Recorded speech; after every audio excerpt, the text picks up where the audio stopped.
Great. Good morning, everybody. Thanks for joining us, and I'm glad I finally get to be here. I'm sorry I've missed the last collaborative couple of meetings. I have no concussion and I'm not stranded on the side of the road, so it's great. It's a good day.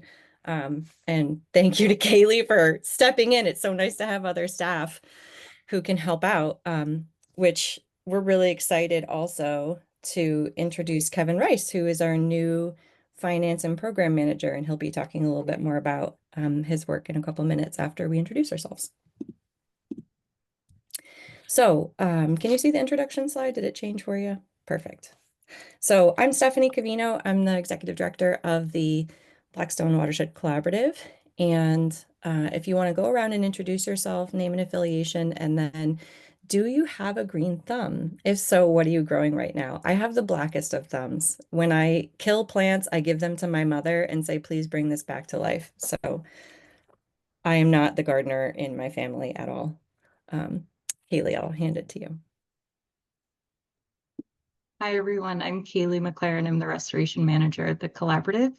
I also don't have a green thumb. I live in an apartment right now, so I don't really have space to garden and like try my hand at gardening.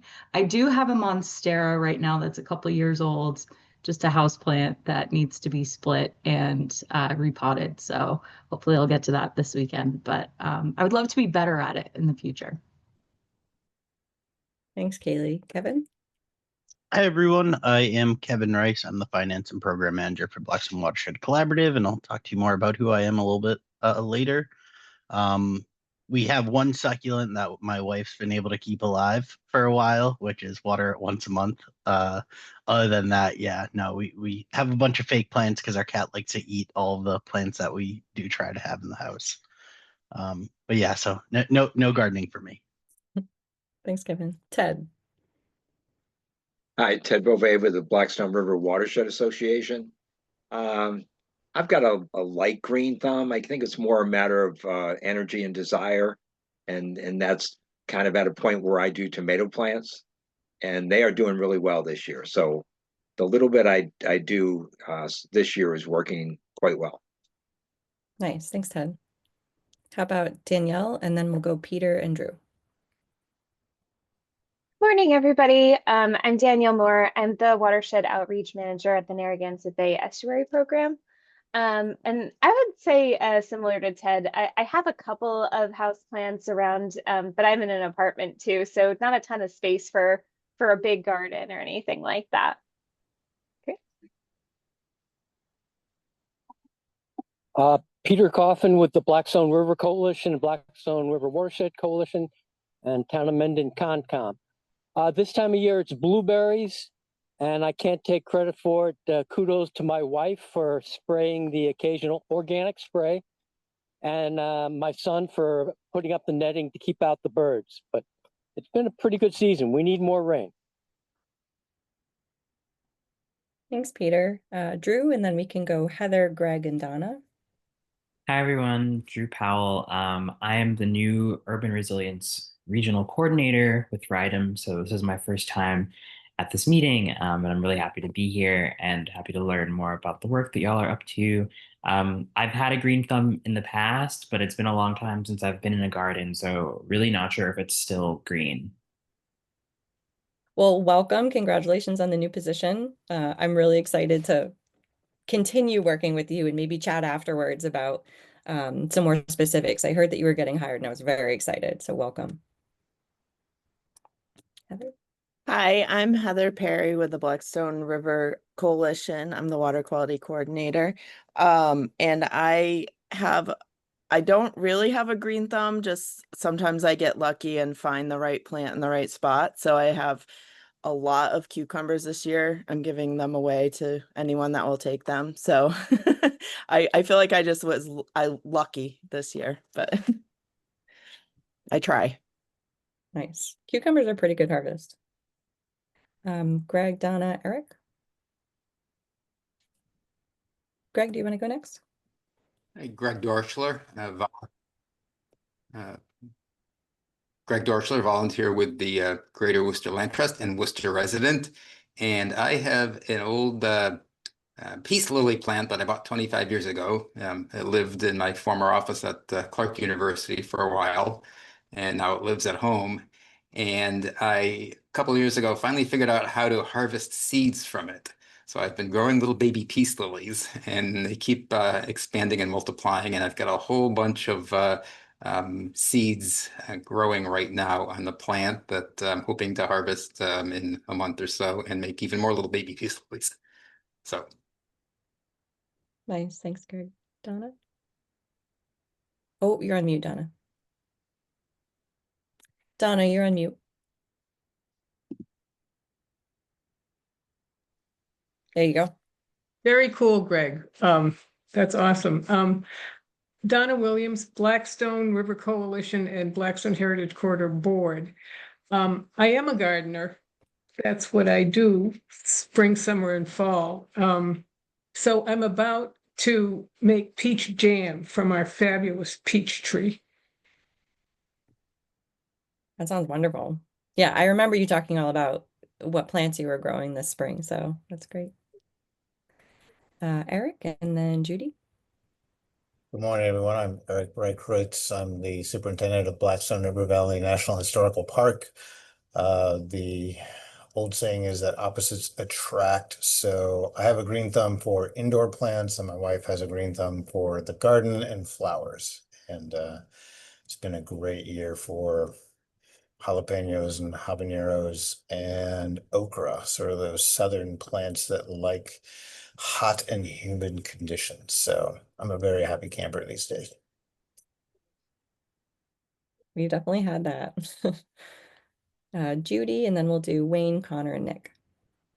Good morning, everybody. Judy Rondo. I am the Non-Point Source Outreach Coordinator with the Non-Point Source Management section in the Watershed Planning Program at Mass DEP. I come from a very long line of very talented gardeners. Unfortunately, I don't have their talent. I cannot grow a vegetable plant to save my life. But I have been over the years converting my yard into a pollinator garden, and that seems to be going pretty well. I think somebody said, you know, I put a plant in the ground, and if it lives, it lives, and if it doesn't, I just don't plant it again. But I've managed to find a group of plants that are thriving in my yard right now. So there's just bees and butterflies and things everywhere. It's kind of wild and unkempt looking, but I enjoy it.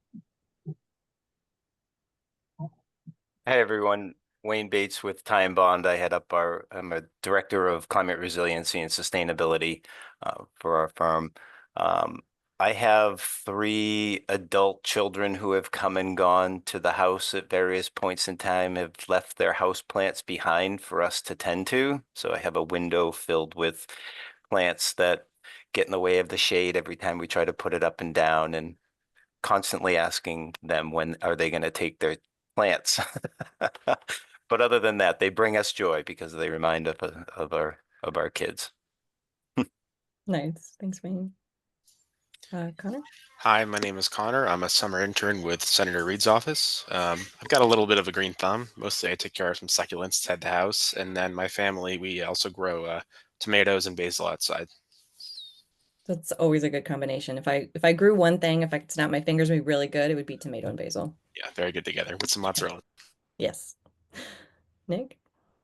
Good morning. This is Nick Cohen with the Horsley Witten Group. I am an environmental planner. I would not say I have a green thumb, but my wife and I have a very small deck in our apartment, and we have a kiddie pool that we've used as a planter for the last few years, where things like herbs do quite well. Other plants with deeper roots don't do so well, but that's been fun, and that's our little garden. Recommend for others who are space constrained to try it. It works pretty well. Nice. Thanks, Nick. David, and then Nadia, Stephen, and Marianne. David Tapscott, Uxbridge Board of Health and MVP. Green thumb, yeah. I spend a lot of time sitting in the soil and digging with my hands and just getting dirt all over me. Anyway, I have some beautiful cardinal flowers this year that the hummingbirds love. And I've had good luck with potatoes, just had a real just dug out a crop of Yukon golds from a raised bed. They're just wonderful. So great. It's great to garden. Nadia? Nadia Madden. I'm a floodplain management specialist at the Flood Hazard Management Program at Mass DCR. And I would say I used to have a green thumb. Right now I have a brown thumb. I seem to be experimenting with how much I can underwater plants and still keep them alive. And I'm very proud to say we have turned a good half of our yard and all of our septic field into a large meadow that is extremely drought resistant because we never water it. And it's got a lot of flowers right now. So I'm pretty proud of that. That's awesome. Thanks, Nadia. Stephen?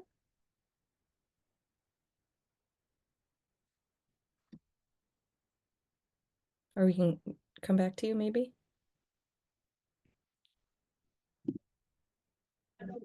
Hello. Oh, sorry about that. I'm having some technical difficulties. My name's Steve Croto. I started a nonprofit here in Uxbridge, Mass, called the Three River Watershed Project, and it's mainly the physical removal of tires and metal and just debris that have built up in the rivers over 300 years of just continuous use. As far as green thumb goes, I also am lucky with a plant that just hit the right spot. It's a silver squill. It's from South America. I'm sorry, South Africa, and it's huge right now. My wife doesn't even know what to do with it at this point.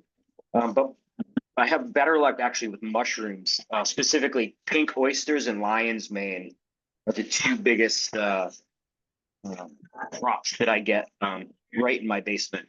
And that's right. Thanks. Nice, thanks, Steve, and nice to meet you. I would love to hear more about your work in Oxford. That sounds wonderful. Marianne? Good morning, all. Marianne Ayarasi. I'm with the Trustees of Reservations. I work in our land conservation department and team across the state, but always like to tune in if I can to hear what's going on in Blackstone Watershed area. My outdoor vegetable garden is not thriving this year. I have a toddler, so I blame her because I haven't had the time to care for it. So I'm a little envious of everyone else's veggies that are growing, but I do have a lot of house plants. I also have a cat though that likes to eat house plants, so it's always fun to figure out where to put them out of the cat's reach. So they're pretty much high up on shelves or refrigerators. But I would say I'm more of a green thumb for the indoor plants. Thanks for joining, Marianne. I think we've got Cassandra, Mark, and Amanda. Hi, everyone. Cassandra Flores from Senator Jack Reed's office. I do not have a green thumb. I try, but I do not have one. Thanks. I know how that feels, so. Hi, Mark? everyone. Yeah, thanks. Mark Mello from Blackstone River Valley National Historical Park. I do not have a green thumb either. That is in the realm of my wife. She is the director of plants in our family, so I leave that work to her. Nice, thanks. Amanda. Hi, I'm Amanda Coffier. I am a lab tech at Upper Blackstone Clean Water. I like to think that I have a green thumb through trial and error. This year, I've been focusing a lot on herbs and trying to dry some different herbs for tea blends. So like chamomile, lavender, lemon balm, marigold. It's been kind of a fun experiment so far. So thanks. Nice, that sounds fun. And Matt, thanks for joining. If you'd like to introduce yourself and say if you have a green thumb and what are you growing right now? Sure. No, my video. I'm Matt Brown. I'm the executive director at OR. Sorry, my last meeting ran over. I typically would have said no, I don't have a green thumb, but this is the first year that I've done some backyard gardening and I have my first crop of native raspberries coming in, and I haven't killed all of my blackberry or blueberry plants. So I'd say it's greenish. Nice, improving. Wonderful. Well, thanks everybody. Did I miss anyone? Okay. So I'll hand it over to Kevin and he can tell us a little bit more about his exciting new role. Awesome. I will share my screen. I am still new to Zoom, so we're still figuring that out. I do miss Microsoft Teams a little bit. I don't at all. So hi everyone. I am Kevin Rice. I'm the new finance and program manager for the Blackstone Watershed Collaborative. So I was asked to kind of just say who I am type of thing, and I didn't really have too many boundaries, so you'll get to know quite a little bit about me. I started my educational career from Salem State University, getting a bachelor's in public history. I was planning on being a teacher at that time, and then during the first week of doing student teaching, I said, I'm not teaching. So the quickest thing that I could do is pivot to getting a bachelor's in public history, where I got an internship with Essex Heritage, being one of the future leaders for it's a future leader program, and I was working for the curator of Salem Maritime and Saugus Ironworks at that point, the national parks. I then got my master's in public history from Southern New Hampshire University because I was really thinking, hey, I really like this ranger stuff that I got to learn a lot about. So I said I'd do that. So I also learned that I don't have any pictures of me with my diploma or my parents or anything like that. I just have silly selfies that we ended up taking. So that's me and my friend Charles on the left, and me and my then fiance, but now wife, Christina. And you can even see our cat Ziggy coming up the stairs if you look by your leg. I then started working for the National Park Service. So I worked at Saugus Ironworks National Historic Site and Salem Maritime National Historic Site, which is now a National Historic Park that they just designated this year. So that is me with, I think that's Joanne Lovely at that point, on the very left, giving a tour of the ironworks, which was the first successful iron operation in America, which was before America. I then got a Pathways internship, which is open to students or recent graduates for the National Park Service. Um, I was there for 3 months because we had a government shutdown. So I got hired a little bit last second and had to do 6 months worth of work in 3 months. So it was just me. So I don't have any pictures of me at Padre Island National Seashore either. But that's a picture of Big Shell Beach or Large Shell Beach, which is right on the Gulf of Mexico, which I can now say because I'm not a federal employee. So sorry, Mark. Sorry, Eric. Love you guys. And then I got my first permanent career, which is me over on the right at St. Gaudens National Historic Site. And there I started as an administrative assistant, and we worked for a large cluster of parks, which was really interesting because I got to work for multiple parks, multiple states, all had their own complex intricacies with them when it comes to contracting, just account payable, account receivable, hiring, and things of that sort. So those initials up there stands for St. Gaudens, Marsh Billings Rockefeller, which is in Vermont, Springfield Armory, which is in Springfield, Massachusetts, Coltville, which is still a new park becoming established, but even back in 2019, we were doing a lot of administrative work for them.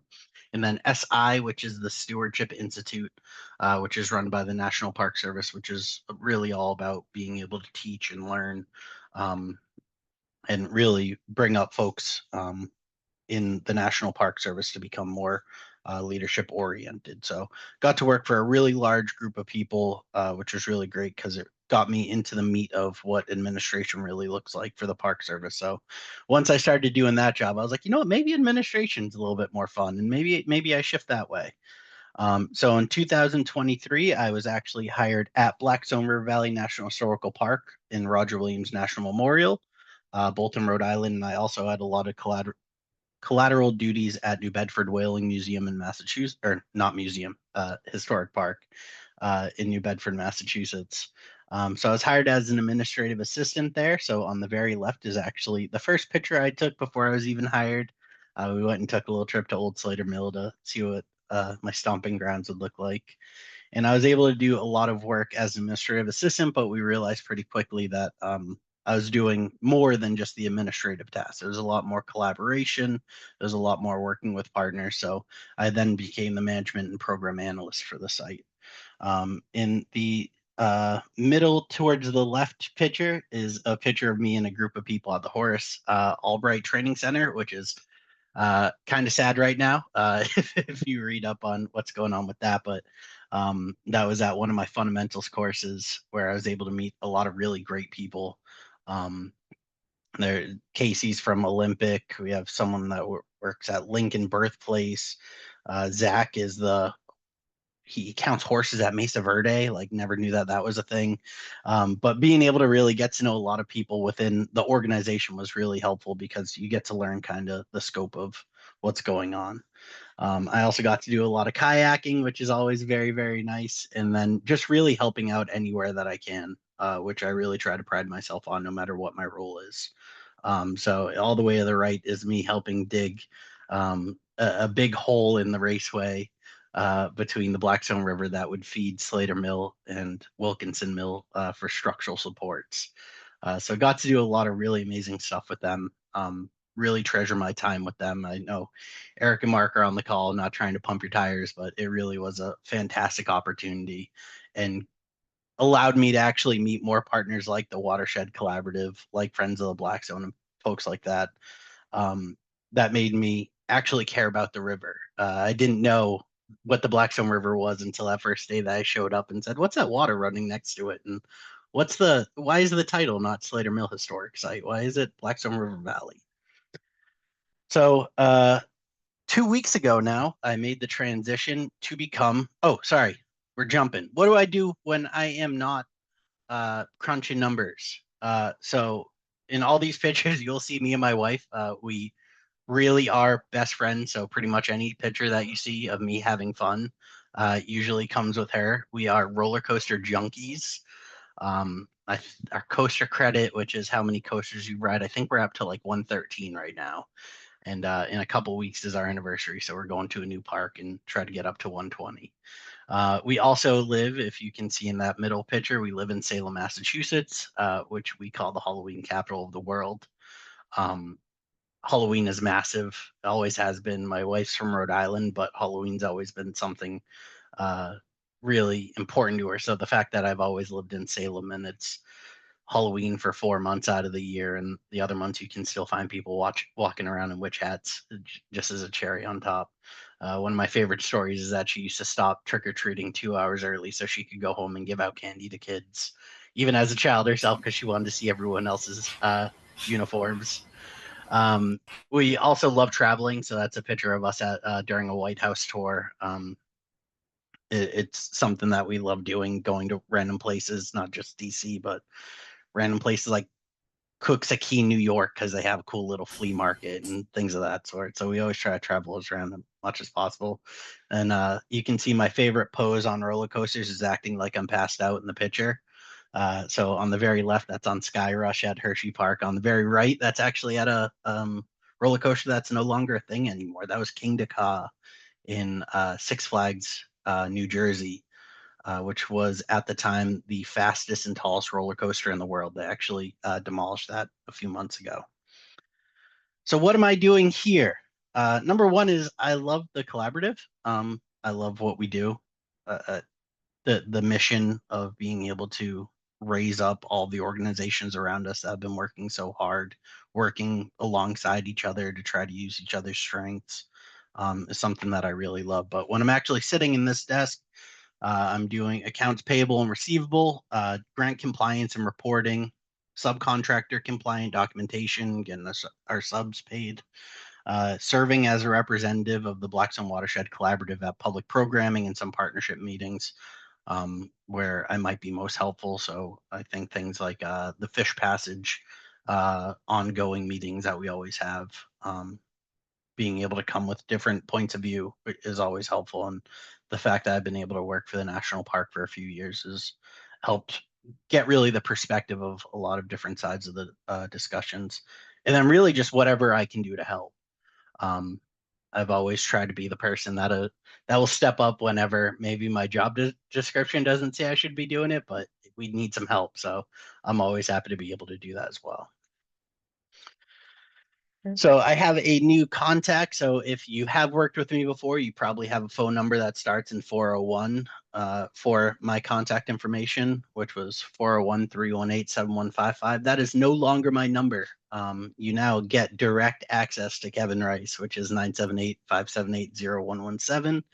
And then same with my email address. You probably have Kevin_Rice@mps.gov, but my new email address is kevin@blackstonecollaborative.org.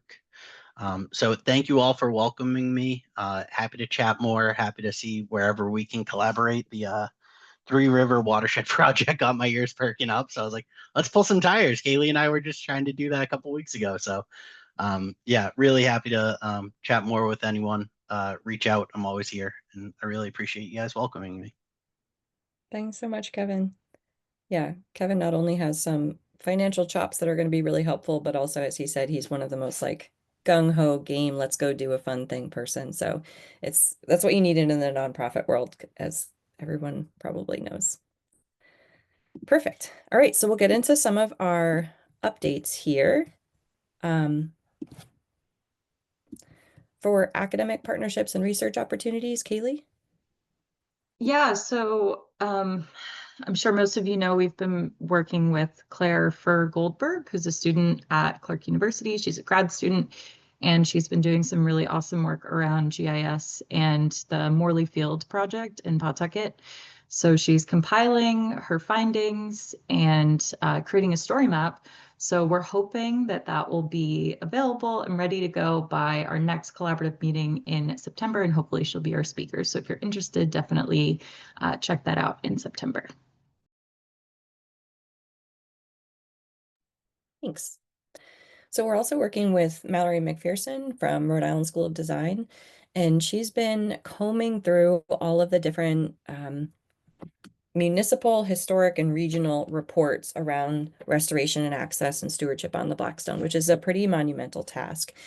So she started with looking at all of the municipalities directly on the river. I think there are about 14 in Mass and Rhode Island, and she looked at their MVP or MRP, their climate resiliency plans, their hazard mitigation, comprehensive, open space, a little bit of everything, and tried to pull out specific projects that were identified as priorities around restoration, dam removal, improving access, or other sort of stewardship projects. And she did the same thing with several different regional reports. So the Blackstone Heritage Corridor, for instance, has a strategic plan. The Southeast New England program, Narragansett Bay Estuary program, several organizations have these big regional plans. So again, pulling out what's specific around the Blackstone, and then finally looking at historic plans. So there were a lot of reports in 1997 looking at how could we restore and revitalize some of these mill communities. So she's taking all this information, summarizing it in this big, beautiful spreadsheet with a lot of information in it. But we really want to make sure that as we move forward of identifying priorities for restoration, access, and stewardship on the river through our National Fish and Wildlife Foundation grant, we're really building from what everyone's done before us. So if you'd like to look at this, we're happy to share it with you. And we'll also be having a meeting in October. So our October meeting you might have seen is not going to be our typical third Friday on Zoom. It's going to be actually the fourth Friday, and it's going to be in person at Friends of the Blackstone, 100 New River Road in Manville in Lincoln, Rhode Island. So we'll be talking more about this project, what we found from it, and checking in with you guys about what are your big goals, what are other things that we've missed, and how can we collaborate moving forward. So we're going to be setting up some meetings with several municipal staff over the next couple of months. And we'll kind of say, all right, this is what we found from your reports. Is this still true? Has there been progress? Have priorities changed? And for some communities, you know, what about this dam in your community or this access point, and have specific ideas or questions about how we could improve those. So heads up, this is all coming. We'd love to talk to you more about it. If we haven't reached out to you yet and you want to kind of jump in, let us know, and we're happy to schedule a meeting with you and talk more about what we found so far. Any questions or anything else on academic partnerships?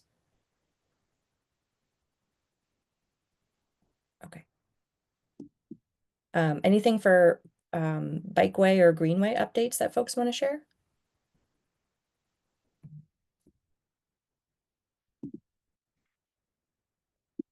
How about for Fish Passage?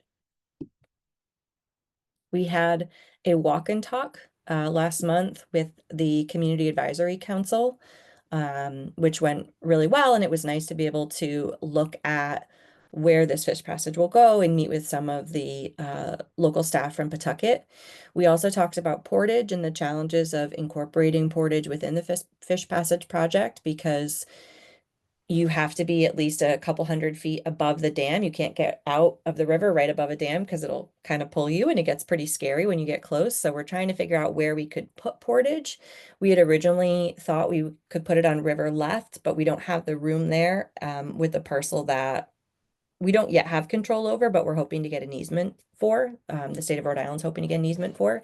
So we might be moving a little bit upstream on River Right, just right above the National Park Service on City of Pawtucket land, but we have to be able to work with them to cross through some stormwater infrastructure and get through a wall. So it's a little bit complicated, but we are working on it. And we would love to also work with you and get some more support of figuring out how we can do this in an effective way, because we really want to make sure that safe, effective passage for humans getting around these dams is part of this safe, effective passage for fish also getting around them. For water quality updates, Kaylee? Yeah, so our next CSO working group meeting will be November 11th from 2 to 3. We canceled our last one. I just didn't really have many updates for you guys. So as always, if you're interested in joining our CSO working group, reach out to me and I'll make sure to put you on the email list. And then we also had one CSO event on August 1st, and it was 10 million gallons of treated outflow. Yeah, Eric? I'm actually raising my hand about the previous issue, so I didn't mean Sure. to cut you off, Kaylee. There was an email addressed to Kevin Rice at his old NPS address from the mayor of Pawtucket saying, we are good with the fish passage in terms of allowing an easement on the city's owned side of the river opposite the old Slater Mill. But, and here's where I think they're confused. The mayor says that the concern stems from the NPS request to use the apex lot for staging during construction. This area is no longer an option for multiple reasons. The city is committed to working with you to identify locations for the staging once you have a specific time frame and schedule for the work. So I think they are, like I said, confused between the DEM ask and the NPS ask, but nevertheless, an interesting development. Thanks for that, Eric. Yeah, it's nice to have communication as a starting point, though. But yeah, maybe we can follow up and meet with them to clarify a little bit about what those two different aspects of the project are. Sounds good. And I think DEM has a meeting scheduled next week. I'm gonna blank on when it is right now. Oh, the 26th, August 26th at 12:15. They'll be meeting with the Pawtucket Redevelopment Agency, so we'll be there. And that might be a good opportunity to clarify as well.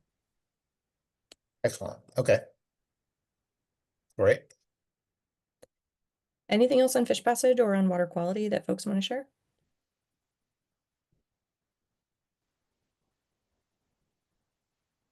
Okay. So part of access is also what we mentioned about what Mallory's looking at. That is definitely part of what she's reviewing. Oops, sorry, what she's reviewing in the all the reporting.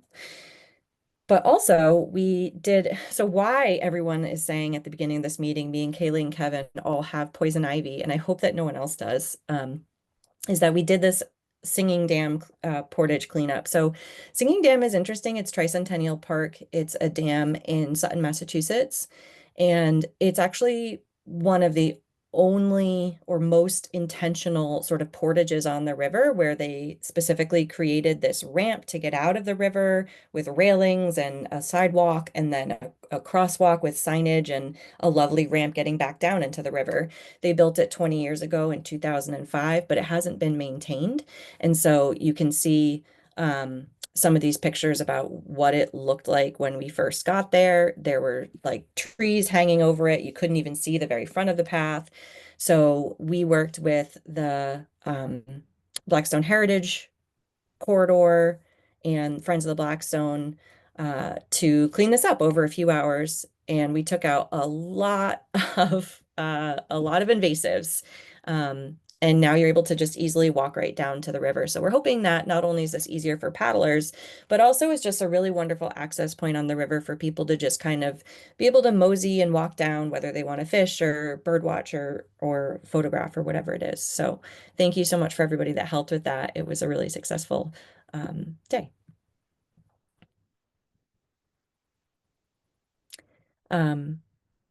So we sort of mentioned this as well when we were talking about Mallory, but we'll be meeting with town staff to talk about some of these projects. And we also just want to make sure that people have the opportunity to get on the river in their portion of your community. So if you do work for a municipality or you work as an organization with your municipality and want to talk to them, just let them know that we'd love to get them out on the river, whether they feel able enough to actually paddle that section of their community and really see it from the water, or if you just want to walk up to the river and see what some of these beautiful sights and also challenges are. So yeah, we'd love to work with you more on that as well. And of course, coming up is our 2025 expedition, our big paddle from Worcester to Providence. So we'll be traveling from September 11th to 14th. We haven't actually scheduled, but we really need to get on the ball. A small kickoff meeting on the 11th, just like last year. We'll probably just start at the Worcester Visitor Center and just have a few folks there to just sort of say why this is important in the headwaters on Thursday. And then we'll, at the very end on Sunday, we will have this public paddle for the last 4 miles, technically on the Seekonk, but it's basically the Blackstone River, from Festival Pier in Pawtucket to Gano Park in Providence. And same thing, we'll give you a shuttle. You can bring your own boat or you can register and borrow a boat. Thank you, Friends of the Blackstone, for providing those.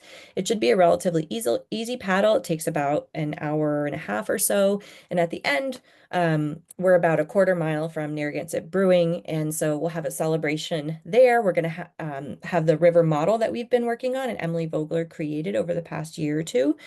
So you can see this whole big 30-foot model of the Blackstone River with the elevation changes and seeing where the dams are and where some of the historic mills are. It's pretty cool.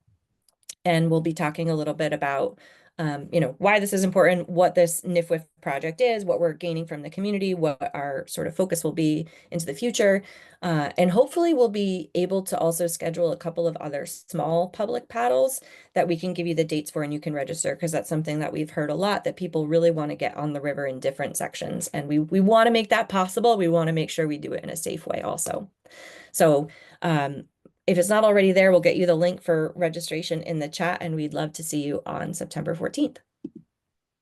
And thank you so much to all of our sponsors that make the paddle possible, including Narragansett Beer, Monkey Pod, which is a platform that is made specifically for nonprofits for grant management and community relation databases and email outreach.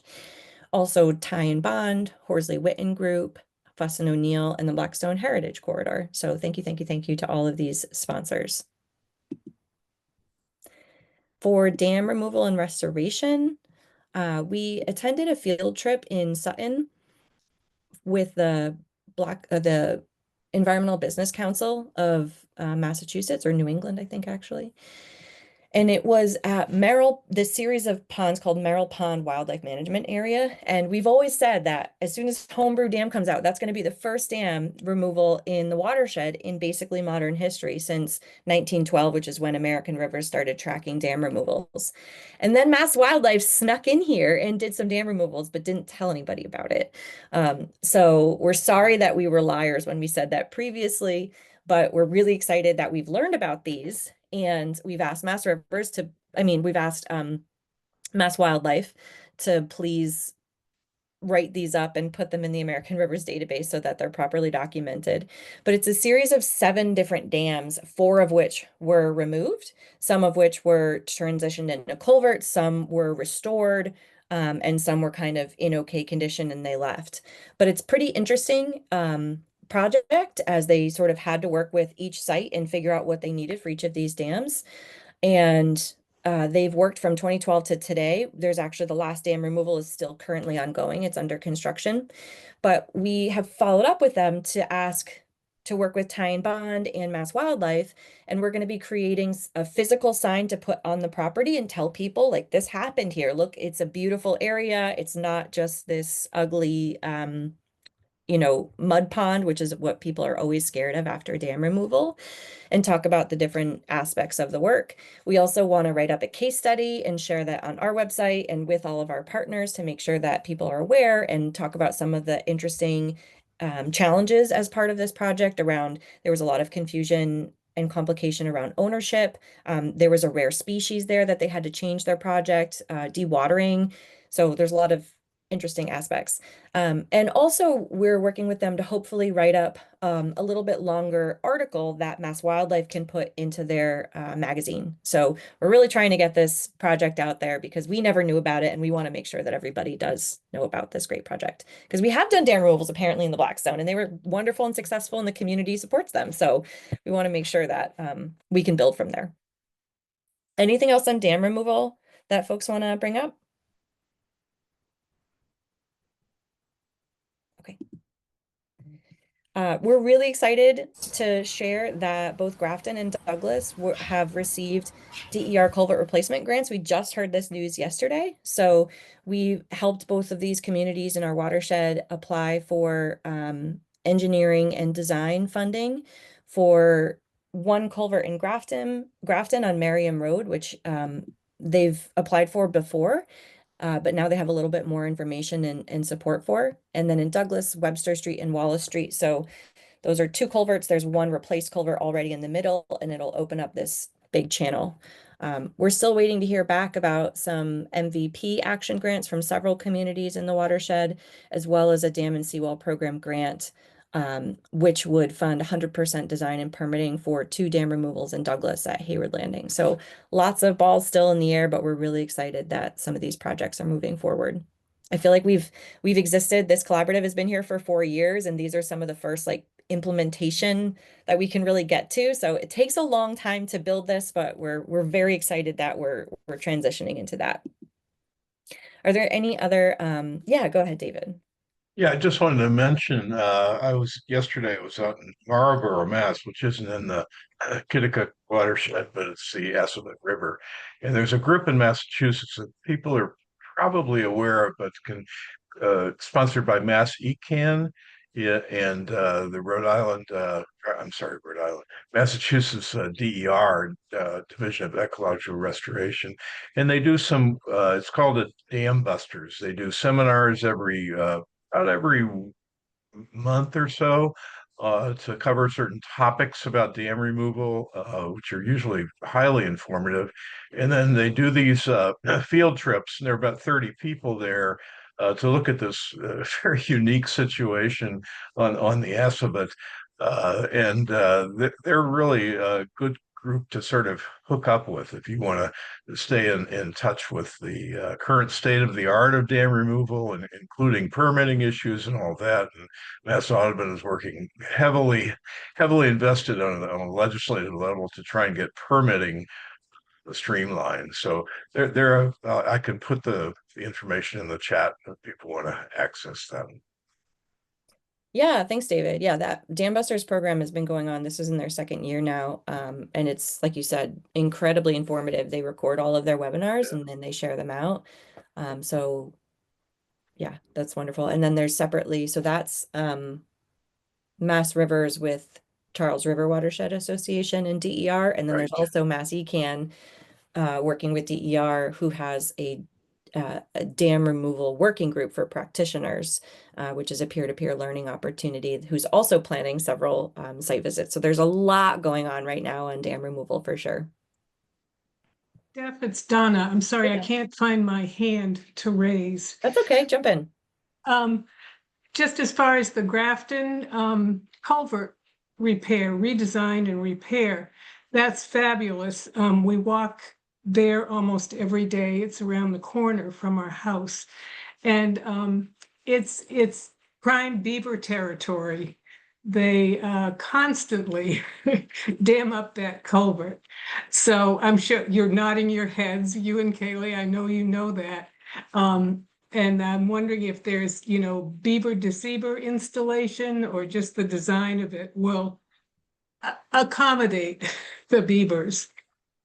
That's a great question that we can definitely bring up to DPW and Concom as we dive more into that project. Great. Thank you. Yeah, you're welcome. I know that it's also an area, it's an ACEC, area of critical environmental concern. There's a lot of protected land around there. There's some trails, so it's highly used. And also every time we've been there to do culvert assessment or check on things, we've seen dead turtles. So that's always a sign that the culvert is undersized, that turtles don't have a safe way to pass through from one side of a pond to the other. And so they're crossing over the road and getting hit. Peter, Well, yeah. This repair is necessary and good. Thank you so much for finding it. Peter Coffin, just as an update, the town of Mendon has a lot of experience with beavers and beaver deceivers and hiring a firm to take care of them. Not all sites are suitable for it, but we keep running into this issue again and again. And so just last night, the Concom approved a DPW emergency removal, but you got to go to the Concom for the lodge taking down versus the Board of Health if it affects the septic system. So I'm sure all the towns in the Blackstone Valley are facing this. So I don't know if there's an opportunity for some people out there making money on this, not enough. So I'll just throw that out. The town of Mendon did receive also a culvert replacement on Providence Road as well. And then just on updates, 2 shout outs to the city of Worcester. One is their lakes and ponds and the process of looking at how much phosphorus is encouraged or to be a goal targeted, and that brought the communities together. And for each of the large watersheds of their recreational ponds, I'm talking Tatnuck and Coes, Indian Lake, and Lake Quinsigamon, they've identified a potential target. And so the consultant's going back and going to be coming out with draft plans as to how to achieve that target. So a lot of good work's getting done. And then last Saturday, I met the greatest volunteer in parks doing purple loosestrife control. And he's a retired UPS driver, but he is this self-taught man who really knows his stuff on riparian buffers. So we should try to work with him as much as possible. I'll leave it at that. Joe is his name. Is it Joe Johnson? I believe so. Could be. Yes. He's the invasive guy. He's great. Yeah, thanks, Peter. Other updates about anything that folks want to share? I'll just give a quick update for the water quality monitoring program. So we are 2/3 of the way through the season. We go until November. From April to November, once a month, we collect water quality samples. So we're continuing that work throughout the whole watershed. And we are doing a special project on Coal Mine Brook in Worcester, looking at bacteria and water quality there, trying to pinpoint kind of where a lot of the bacteria is coming from that ends up in Lake Quinsigamond. So that's going well, and we're partnering with Excel Conservation Corps to do some of that sampling. And they're a really great group to work with. If anybody wants more information, I'm happy to share our experience. And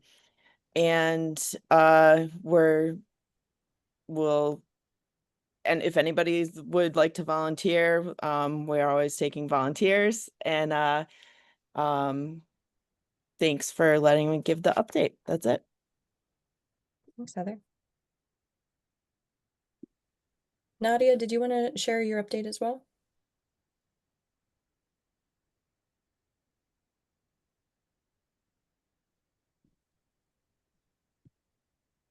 We could also share a few other things that partners had sent us and asked us to share. So there's some events coming up in the watershed. So one is the Hi, sorry. Oh, go ahead.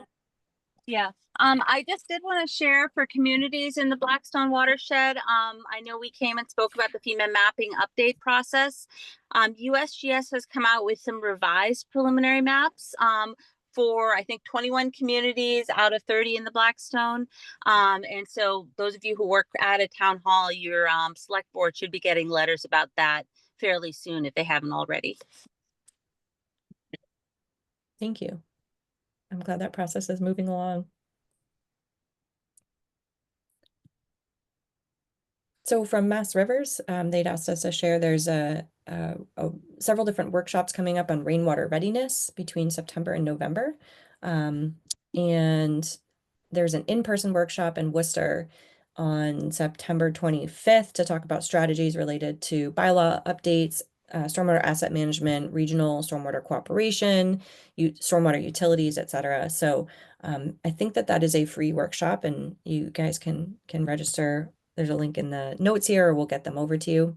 And also, as David mentioned, there's all these Dam Busters groups, but they are also having an in-person community engagement workshop in Worcester on the 26th, September 26th. So Emily Vogler, if you have heard her presentation before on sort of how to work with communities on the decision and future of dams, that's what that will be about, and thinking about not just pro or con dam removal, but thinking about what are your goals and values and how can we come to a mutually agreeable decision on the future of these failing infrastructure.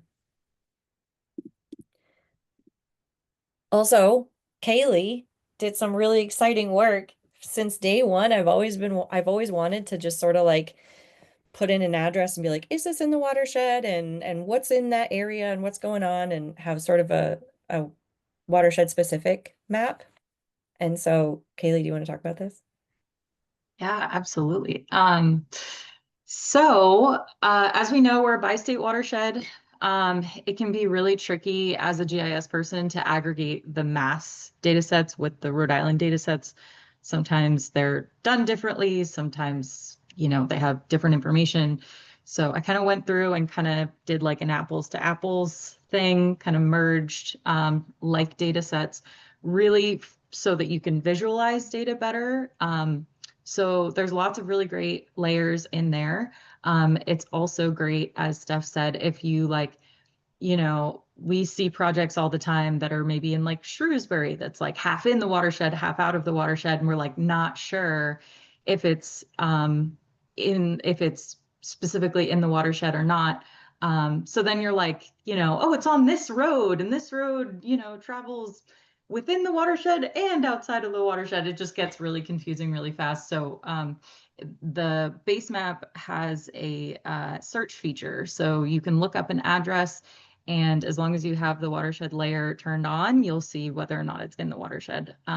So it's great for that. It's also great if you're looking to create your own base map. There's lots of great layers on there if you need like a quick map for like a grant or something.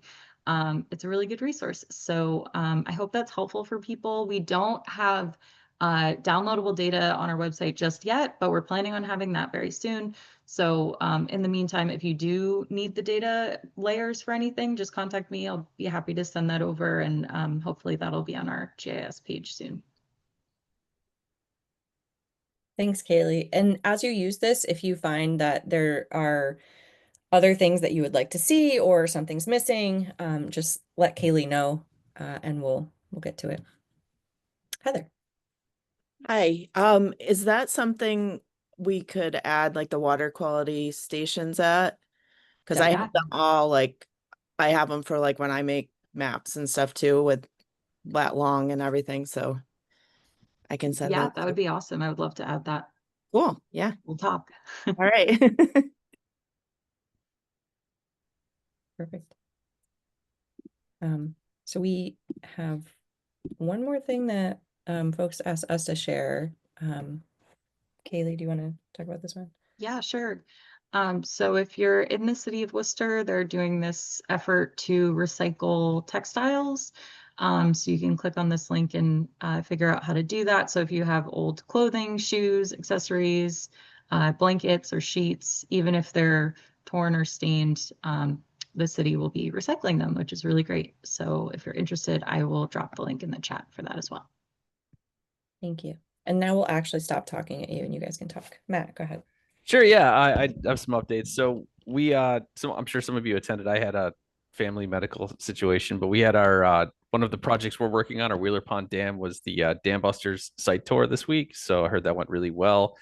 We're wrapping up a new thing this year. We've been doing it's our river recreation activity team. So we've been providing free community paddles in some of our underserved communities in Maynard, Framingham, and Billerica.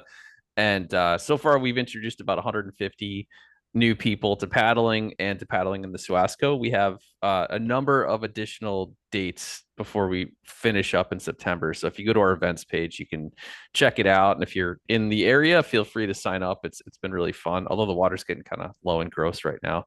And we have our Three Rivers cleanup scheduled for, and that's not just one cleanup, it's like multiple cleanups throughout the watershed, scheduled for September 27th. And we have a tentative ribbon cutting for a rain and pollinator garden that we installed in Sudbury on the 26th. And there's probably going to be some new stuff added between now and then. So definitely check out our events calendar if you're in the Suasco or just interested in what we're up to.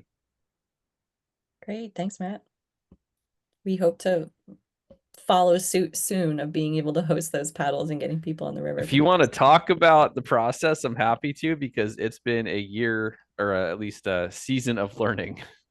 Yeah. Yeah, that sounds like would be a good plan. Thanks. Other updates that folks want to share? Research you're working on, job internship opportunities, grants that you've received, questions that you have and you need help with.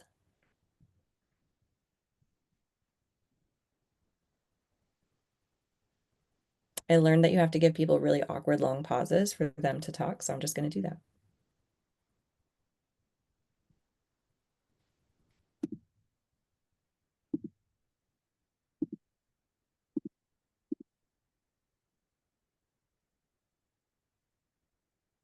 No. Okay. So I mentioned earlier, but so we'll have our September meeting as the regular same meeting that's on your calendar. Oh, and I should mention also, if you go to our website, let me actually share my full desktop for a second and I can show you how to do that. Are you seeing my full desktop? Yes.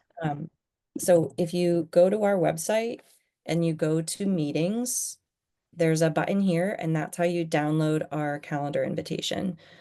So when you download that and then save it on your calendar, you'll have all of our 2025 collaborative meetings on your calendar. And we're so sorry that it's been such a pain to try and get these meetings on your calendar. There was a lot of technical challenges as we transitioned between Clark as a fiscal host and changing our emails and everything. So that's one thing. Save that. And then for October, it'll be a little bit different. So we can send you a separate calendar invitation, but it will be at Sycamore Landing at Friends of the Blackstone on October 24th from 10 to 12. So it's a little bit longer as it's in person, and it's again the fourth Friday instead of the third Friday is the difference. So yeah, maybe we make a separate calendar invitation and share that. But we would love to meet with you. We're going to use this as sort of our kickoff of a public meeting. So we'll talk about a little bit at the paddle and celebration on September 14th, but we don't really want to talk at everybody when they really just want to sit and have a beer. So we'll just give you like kind of a quick overview, and we're happy to chat if you want to. But this is our like diving in and saying, all right, here's our timeline, here are all of our deliverables. This is what's going on with each of these tasks, and getting your feedback on goals and bringing in other reports that maybe we missed, things like that. So we're really excited about meeting with you guys in person. And we've also heard from everybody, we want to meet in person, give us this opportunity. So we are doing that. And last time it was in Mass, so this time it's in Rhode Island. We'll keep kind of popping back and forth. So next meeting, regular September 19th, 10 to 11:30 on Zoom. Any last things that folks want to throw in? Okay, well, thank you all so much for coming, and we'll get some notes out to you soon so you have all of those wonderful links of so much going on. And we hope to see you at our paddle on September 14th. Take care, everybody. Bye.